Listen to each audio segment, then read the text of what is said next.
Today on Sugar Spun Run, we'll be making a pumpkin cake. Hey Sugar Spun bakers, Sam here, and today I am so excited to be sharing another carefully tested, well-researched, and perfected recipe. This is a great fall cake full of pumpkin flavor and pumpkin spices, so let's go ahead and get started by preheating our oven to 350 degrees Fahrenheit. Next, in a large mixing bowl, we are going to combine 1 cup of softened unsalted butter,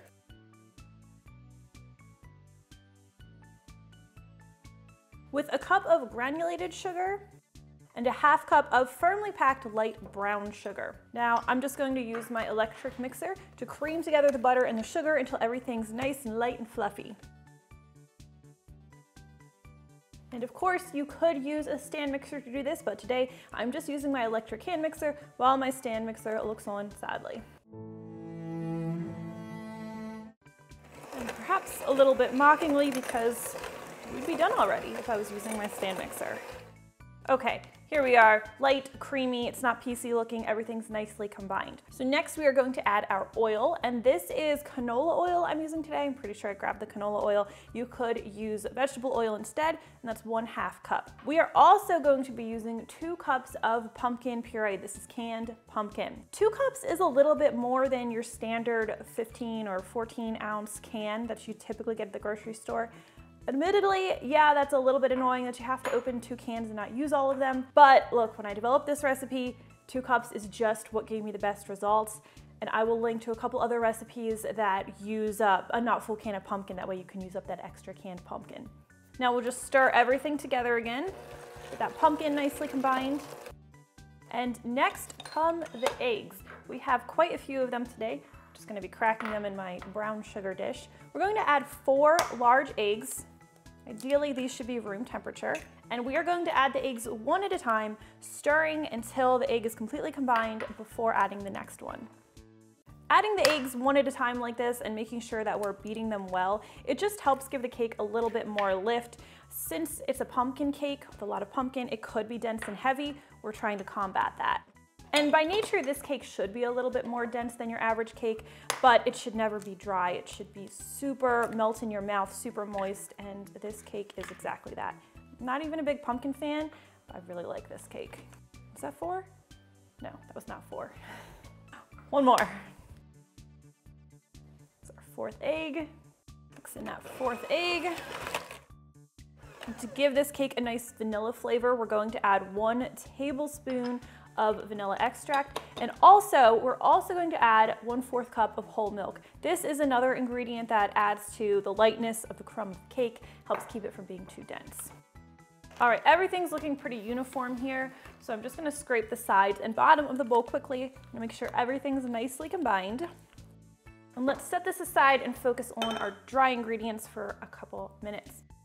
Now here we're going to combine 2½ cups of all-purpose flour. Looks like got a little bit of pumpkin in that, it's fine. 1½ teaspoons of baking powder.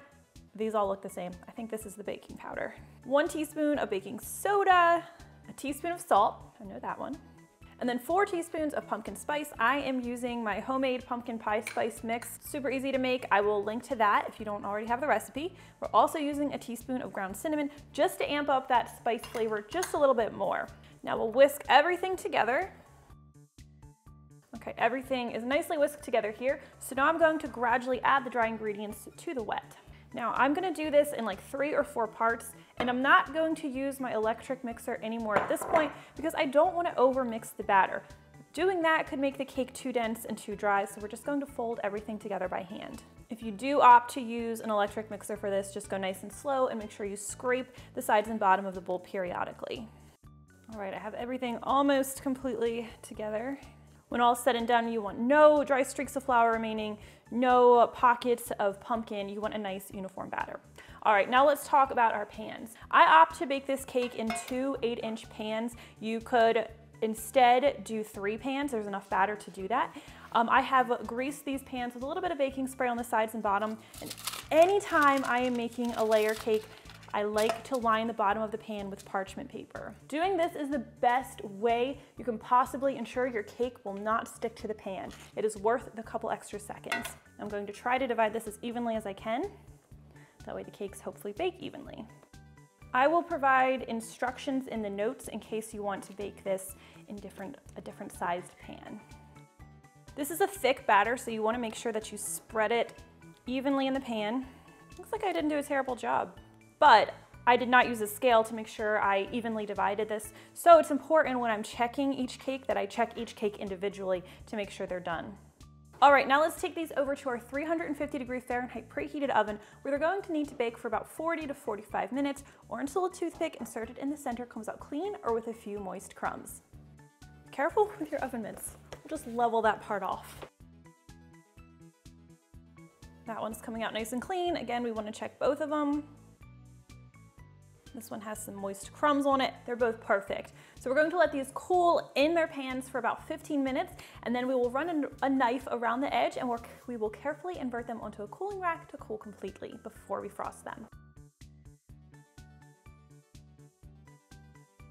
All right, so while those cakes are cooling, we can go ahead and prepare our frosting. And of course, I am pairing this recipe with cream cheese frosting, which goes amazingly with pumpkin. We're going to start with an 8-ounce brick of softened cream cheese. And anytime you're making cream cheese frosting, pretty much anytime you're making a recipe that uses cream cheese, you generally want to make sure you are using brick-style cream cheese and that it's a full-fat cream cheese.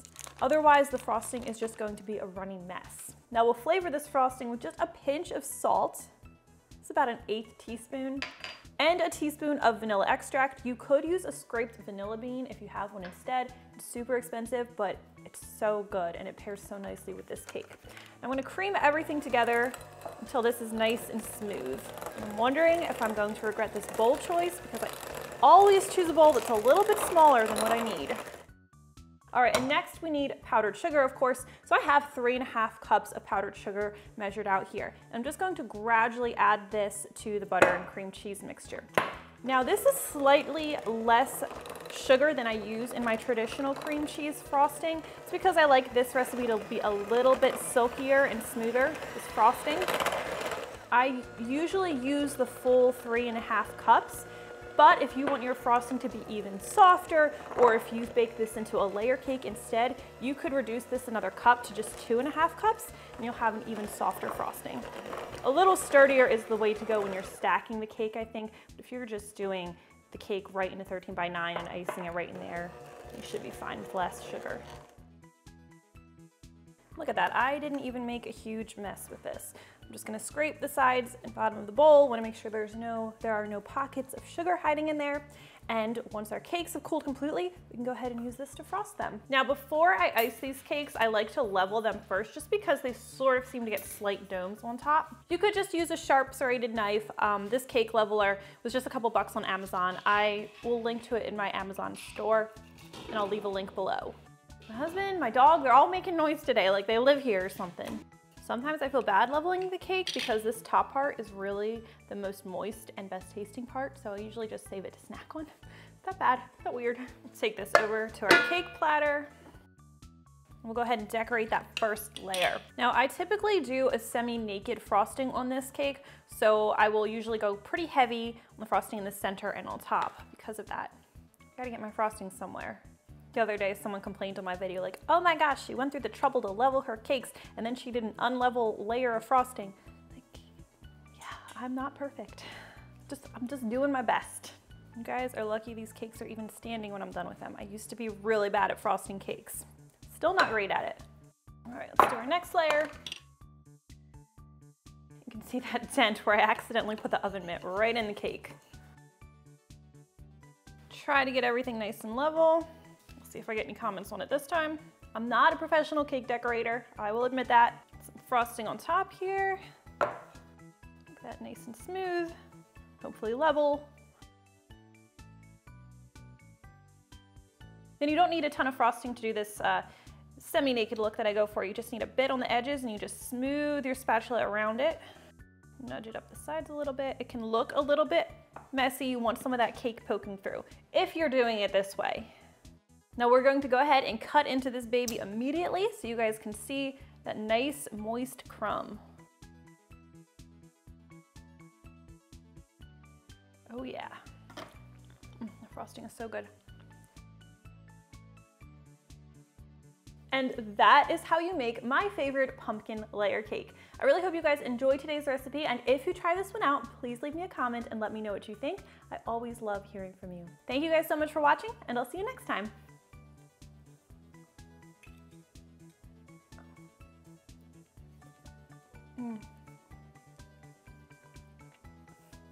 So good.